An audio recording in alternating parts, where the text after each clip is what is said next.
विवेकानंद से लेकर अब्दुल कलाम जी तक यही हम सुनते आए हैं। हमारे शास्त्रों में लिखा है कि हमको अपने लक्ष्य की तरफ बढ़ते रहना चाहिए जब तक कि उसको प्राप्त नहीं कर लेते। या फिर जो प्रयास करता है, जो कोशिश करता है ना, असली चीज़ें उन्हीं को मिलती हैं, और जो कोशिश नहीं करता उनको कभी भाग्य से कुछ मिल सकता है, पर आप उनको कर्मयोगी तो नहीं कह सकते, है ना। तो प्रयास हमें हर क्षण करते रहना चाहिए, हर साल करते रहना चाहिए। पर ये साल कुछ खास है। ये साल वृषभ राशि वालों के लिए बहुत बहुत खास है। ऐसा साल शायद ही आपकी ज़िंदगी में, अगर गोचर की बात करें तो फिर बहुत जल्दी आने वाला है। बहुत ही बेहतरीन सारी 12 जो राशियां हैं उन सब में वृषभ राशि के लिए ये साल बहुत ही विशेष है।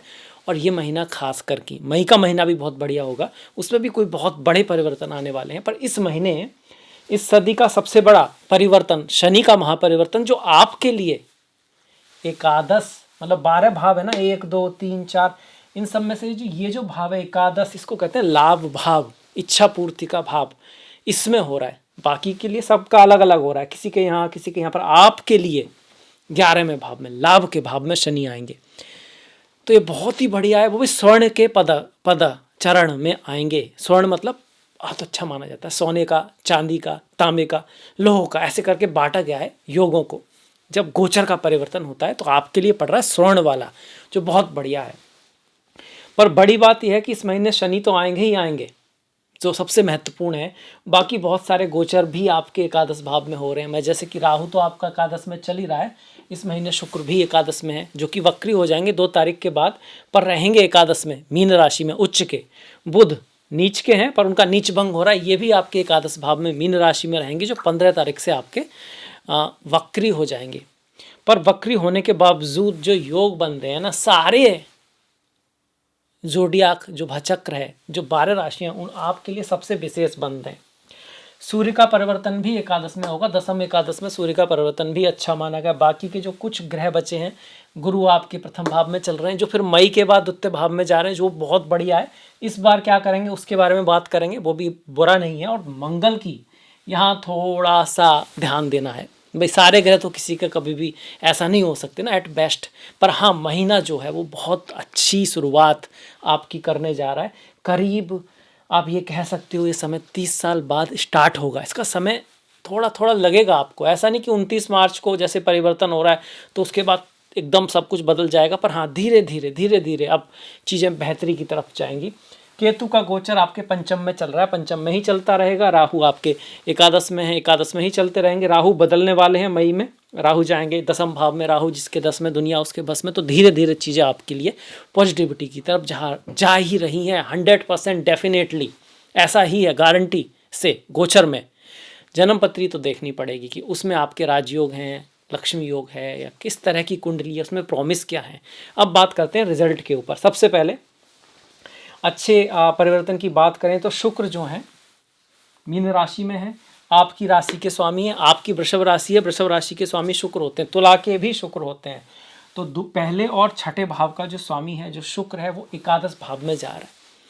पहला भाव क्या है? आप खुद हो, आपकी बुद्धि है, आपकी इंटेलिजेंट है, आपका व्यक्तित्व है, आपकी समाज में स्थिति है। अगर किसी का पहला भाव ही खराब हो, फिर गोचर कुछ भी करते रहें, कुंडली में कुछ भी योग बने रहें, कुछ बहुत रिजल्ट मिलता नहीं है। इसलिए बहुत सारे लोग कहते हैं जी आप कहते हैं कुछ होता नहीं है। अक्सर पहला भाव या उसका स्वामी बहुत दिक्कत में होता है, तब ऐसा होता है। अब ये पर गोचर की अगर बात करें, प्रथम भाव का स्वामी एकादश में जा रहा है, अगर आपकी जन्म कुंडली में भी जा रहा है, आप खोल के देखें उसे, क्या आपका शुक्र यहाँ बैठा हुआ है? किसी फ्री के सॉफ्टवेयर में जा सकते हैं, जगन्नाथ हो रहा है, एस्ट्रोसेज वगैरह है, वहाँ पे अपना समय वगैरह डाल के आएगी कुंडली। अगर यहाँ बैठा है तो ये कहता है कि आपको लाभ होगा, धन आएगा, पैसा आएगा। हाँ, इसमें थोड़ा माइनस भी है कि आपको व्यक्ति को सेटिस्फाइड नहीं होने देता। ये व्यक्ति के अंदर थैंकफुलनेस की कमी करता है, मतलब मिलने के बाद भी ऐसा लगता है और ठीक रहता, और बढ़िया हो सकता था। पर हाँ, जहाँ तक धन की बात है, शुक्र का उच्च का एकादश में होना बहुत अच्छा। वक्री है तो रिश्तों के मामले में थोड़ा सा ध्यान रखें। जो भी लाभ होंगे वो अक्सर आपके पुराने एफर्ट की वजह से होंगे, पुराने लोगों की वजह से होंगे, पुराने दोस्तों की वजह से हो सकते हैं। भाई बहन, बड़े भाई बहन का आपको कुछ सपोर्ट मिल सकता है, उनकी लाइफ में कुछ उतार चढ़ाव रह सकते हैं। नई चीज़ें करने के लिए महीना ऐसे नहीं कहेंगे कि बहुत बहुत ही बढ़िया है कि कुछ नया बदलाव करने के लिए। पर शुक्र का यहाँ पे गोचर बहुत उम्दा जरूर है, खासकर पुरानी चीज़ों से, पुराने प्लान से, पुरानी कहीं आपने कुछ इन्वेस्ट कर रखा है उसमें, कुछ आपने कुछ स्टॉक वगैरह लिया हुआ है उसमें कोई आपको लाभ मिलेगा। छठे भाव का स्वामी एकादश में जा रहा है, तो अगर आप ऋण लेना चाहते हैं, आजकल तो बहुत लोग ऋण लेते ही हैं, कोई बहुत बुरा भी नहीं मानते, कोई घर ले रहा है ऋण पे, कोई फ़ोन ले रहा है, कोई गाड़ी ले रहा है, तो उसमें आपको सफलता मिल सकती है, जिसके लिए आप प्रयास कर रहे थे वो चीज़ हो सकती है। छठे भाव का स्वामी एकादश भाव में जाने से बना के किसके साथ रखनी है, बड़े भाई बहनों के साथ और स्त्रियों के साथ थोड़ा रिश्तों को बेहतर बना के रखने की आवश्यकता इस महीने रहने वाली है। अब जो दूसरा परिवर्तन है वो बुध का है। बुध नीच के तो हैं ही, साथ में वक्री भी हो रहे हैं, तो वाणी का ध्यान रखें। जिस तरह से आप बात करते हैं, जिस तरह से आप कम्युनिकेट करते हैं, वहाँ कुछ गलती हो सकती है। डॉक्यूमेंट लिखते वक्त, साइन करते वक्त पहले पढ़ लें। अगर किसी का फ़ोन आता है तो समझ लें, एक बार में जो व्यक्ति कह रहा है वैसा करें नहीं। कम्युनिकेशन में कोई मिस्टेक हो सकता है जिसकी वजह से कोई दिक्कत आए, अगर ध्यान रखेंगे तो ऐसा कुछ भी नहीं होगा, पर आपको ध्यान ज़रूर रखना है। बुध की वजह से, बुध का नीच भंग हो रहा है, वो भी एकादश भाव में भंग हो रहा है, तो दिक्कत नहीं है, बुध भी अच्छे ही हैं। अब वक्री हैं तो किस भाव के स्वामी, धन के भाव के और संतान भाव के। धन के मामले में कोई भी नया निर्णय लेने से बचना है। पुरानी तथ्यों के आधार पर, पुरानी चीज़ों में धन से संबंधित कोई निर्णय है ले सकते हैं। फैमिली बिजनेस के मामले में कुछ नया करने की सोच रहे हैं तो उससे बचना है। पहले से ही कोई चीज़ चली आ रही है तो उसकी तरफ जा सकते हैं। वाणी का हमको हल्का सा ख्याल रखना है, भोजन का ख्याल रखना है। पंचम भाव संतान का है, प्रेम, दोस्त, फ्रेंडशिप का है, एजुकेशन का है, परफॉर्मेंस का है। तो इस तरह की कोई चीज़ें हैं, उनमें हमको 2 बार सोच के काम करना है। रिलेशनशिप में भी थोड़ा रह सकता है कि आपकी बात आपकी प्रेमी या प्रेमिका ना समझ पाए और आप शायद उनको ना समझ पाएँ। कुछ इस तरह की बातें यहाँ पे जो है बुध का वक्री होना कर सकता है, क्योंकि एक तो बुध वक्री हो रहे हैं पंचम के स्वामी, जो कि पंचम भाव प्रेम का है, एजुकेशन का है, मंत्र का है, बुद्धि का भी है कहीं ना कहीं, ऊपर से केतु भी बैठे हुए हैं। तो यहाँ पर इंट्यूशन आपकी शायद आपको ज़्यादा बता पाए।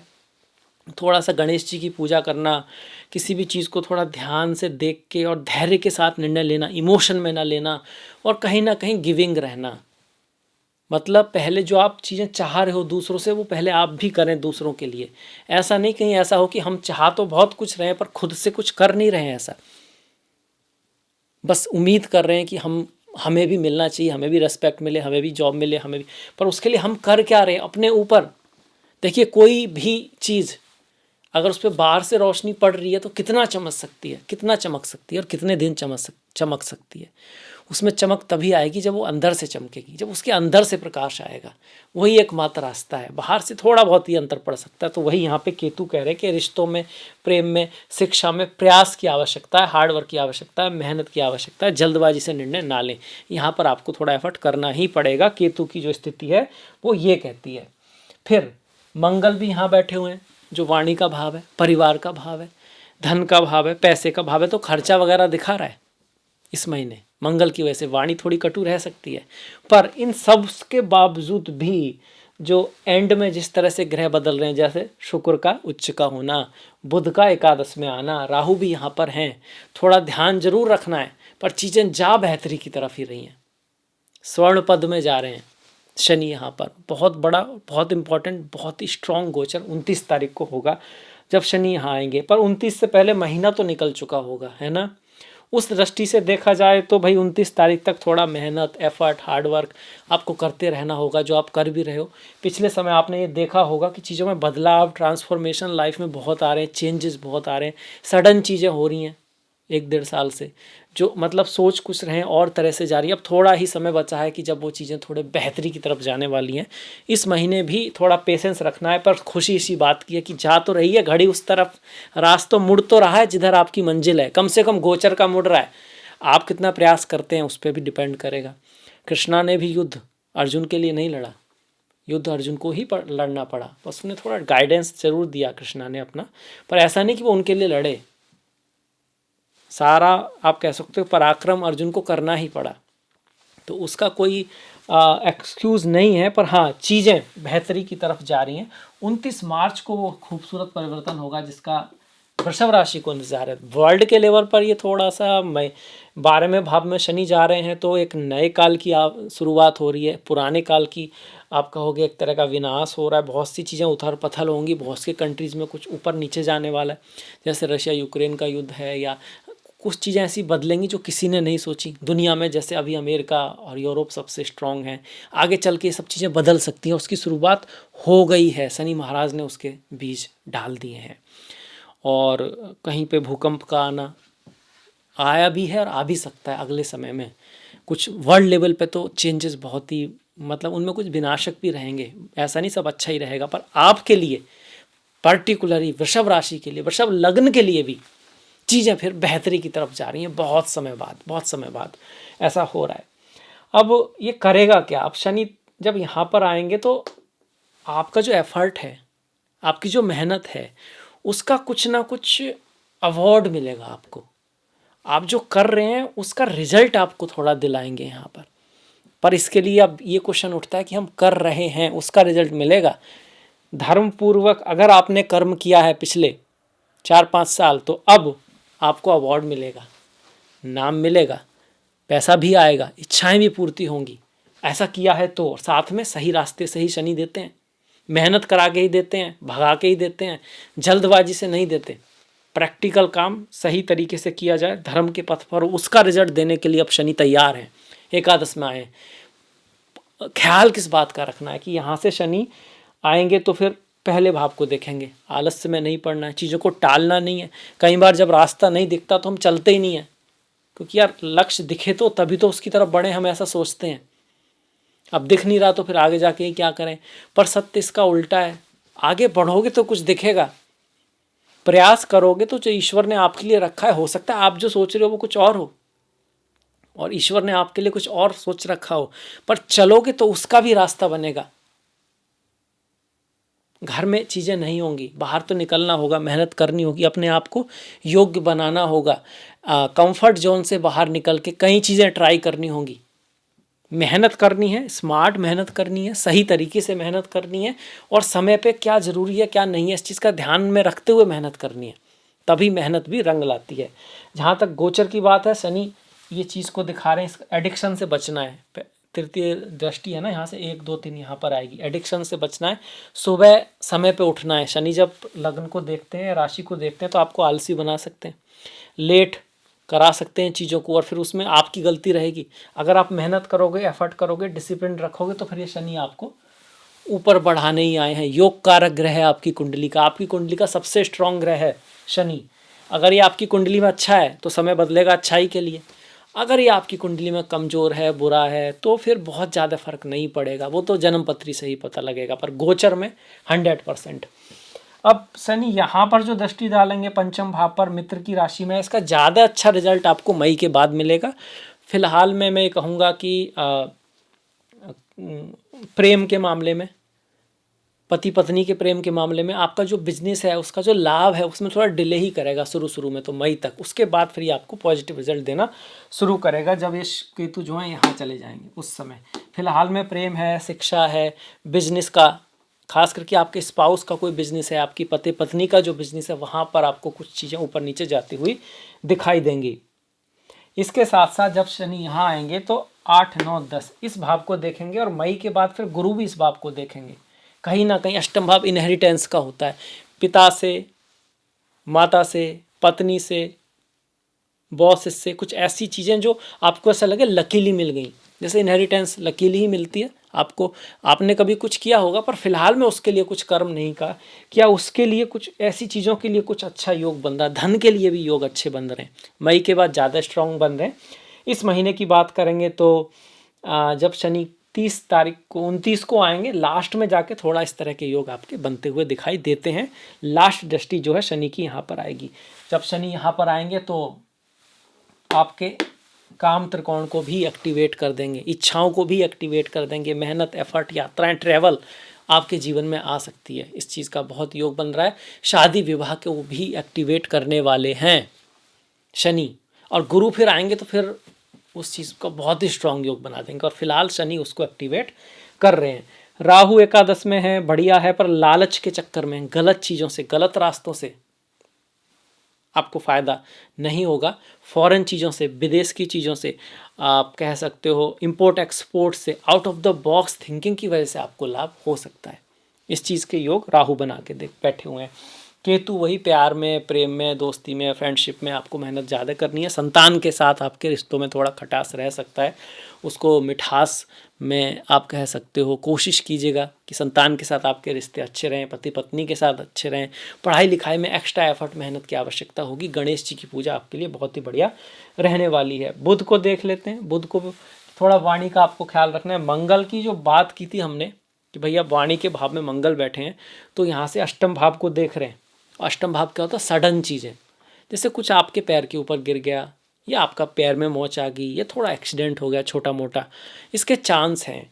डिपेंड करेगा आपके चार्ट में मंगल की क्या स्थिति है ना। डेस्टिनी में कोई चीज़ होती है तभी मिलती है, पर गोचर उसको सपोर्ट कर रहा है कि अगर आपके चार्ट में भी है तो मिल सकता है, नहीं है तो इससे कोई डरने की आवश्यकता नहीं है। हाँ, फिर भी वाणी को थोड़ा मधुर रखें, जल्दबाजी में ना पड़े। सास ससुर के साथ और मैरिज लाइफ में थोड़ा सा ख्याल अवश्य रखें। आप गुस्से वगैरह से थोड़ा बचें। एक्सरसाइज वगैरह करते रहें। हनुमान जी की पूजा वगैरह कर सकते हैं अगर आपकी कुंडली में मंगल यहीं पर है तो। क्या ये मंगल कुछ अच्छा भी कर सकते हैं? हाँ, ये आपको इम्पोर्ट एक्सपोर्ट से लाभ करा सकते हैं। आपकी फैमिली में कोई बाहर जा सकता है, आप विदेश वगैरह जाना चाहते हैं तो फिर उस केस में, या आप विदेश में ही हैं तो फिर ये मंगल आपके लिए थोड़े से बेनिफिशियल भी साबित होंगे, क्योंकि 12th लॉर्ड जो है वो कहाँ आ रहा है? 3rd हाउस में आ रहा है। 7th लॉर्ड बिजनेस का भाव का स्वामी अपने से अष्टम, मतलब बिजनेस में कुछ बदलाव, ट्रांसफॉर्मेशन, चेंज आएगा। पर वो जो मेनली जो चेंज आएगा ना, उसकी वजह से आपके धन में वृद्धि होने की संभावना है। एक धन का नया सोर्स बनने की संभावना भी हो सकती है। इस चीज़ को भी दिखा रहा है। अगर आपका रियल एस्टेट से जुड़ा हुआ काम है, ज़मीन से जुड़ा हुआ काम है, इंस्ट्रूमेंट से जुड़ा, आप आर्मी में हो, आप स्पोर्ट्स में हो, किसी तरह का कमीशन का आपका काम है, अग्नि से जुड़ा हुआ कोई काम है, तो फिर ये मंगल यहाँ पे अच्छा रिजल्ट देंगे, क्योंकि मंगल की चीज़ों से धन आएगा। खर्चे से बचना है, थोड़ा एक्स्ट्रा खर्च करा देंगे, किसी फालतू की चीज़ में घुमाने में आपका पैसा लग सकता है। आने का योग बना ही रहा है, पर मलेफिक है ना, तो जाने का भी योग बनाता है। खर्चा होने का योग भी मंगल यहाँ पे बनाते हैं। केंद्र के स्वामी हैं। केंद्र का स्वामी एफर्ट और हार्डवर्क भी दिखाता है कि प्रयास करते रहना होगा। अब आ जाते हैं त्योहारों के ऊपर। होली है 13-14 की, 13 की छोटी होली, 14 की बड़ी होली, तो खास सीधी सी बात है।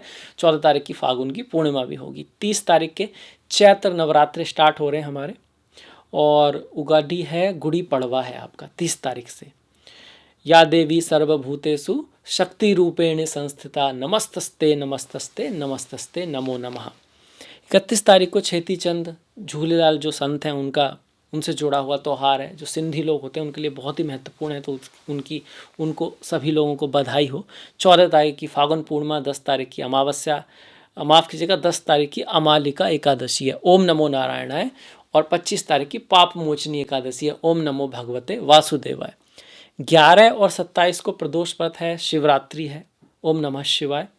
17 की संकष्टी, 29 की जो है अमावस्या है चैत्र की, और 14 तारीख की मीन संक्रांति है। जो सूर्य हैं वो मीन राशि में आएंगे। देखिए 14 तारीख तक सूर्य यहाँ पर रहेंगे, जो आपके चौथे भाव के स्वामी है। चौथे को ही देख रहे तो घर जमीन आदि से संबंधित कोई पॉजिटिव योग बना रहे। सूर्य दशम में होते हैं, अच्छे माने जाते हैं। इसके बाद जब एकादश में जाएंगे तब भी अच्छे माने जाते हैं, पर यहाँ पर थोड़ा सा ये जरूर रहेगा कि शनि सूर्य का मिलन हो रहा है आपका, है ना, और सूर्य ग्रहण पड़ेगा आपका 29 तारीख को।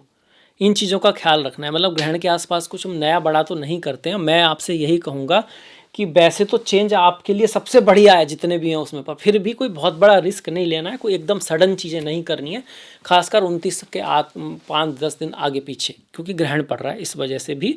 और इस दिन शनि भी अस्त रहने वाले हैं, जो आपके योग कारक ग्रह हैं। तो चीज़ें जा तो पॉजिटिव में ही रही हैं, पर इस महीने की बात करें तो एकदम सडन कुछ ऐसी उम्मीद ना करें, ना ही कुछ ऐसा करें।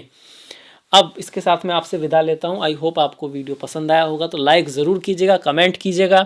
पहली बार हैं तो सब्सक्राइब कर सकते हैं अगर आपको ज्योतिष में रुचि है। आपसे मुलाकात होगी नेक्स्ट वीडियो में, तब तक के लिए आप अपना ख्याल रखें, अपनों का ख्याल रखें। नमस्कार, धन्यवाद।